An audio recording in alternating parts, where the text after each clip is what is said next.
Kaning ilahang giingon nga ako kami nagsulti-sulti. Ako ra man gisulti ani bahin sa kanang uyab nga nagminyo na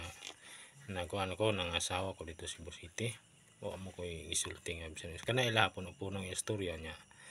Pag puno-puno na nilang istorya, gihimo na nilang gidugang-dugangan nilang istorya nya kuno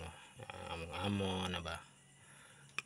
nya mo to hinungdan nga sila nang hire og mga tao para himuon kong hostage since year 2003 nya ang kini niya mga mastermind ani mga kakonsabo ani o mga apil sa pag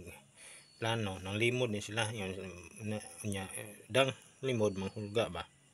hulgaon ko nya mo na nga ako yung i-post kay hulgaon man ko nya manglimod ra nya wala ko sulti nga bahinan ng repre pa na ilahara ng puno-puno istorya niya gigamit nila gihimo jud kong hostage since year 2003 up to 2015 anya karon naglibilo sila kuno continue na ako nga gihimo kong hostage pinagi sa kaso kay kaso man jud ang sinugdanan nga ilahang pasangil sa kuha ng report niya hantod karon libilog gyapon ko kuno mo na nga sa libilo nila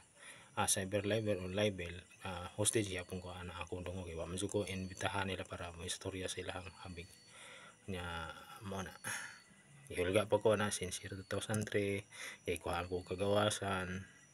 illegal deprived liberty ang ilang gihimo sa kuha walay pupungtana walay due process gilison ng ulipon since year 2003 up to 2015 up to 2025 karon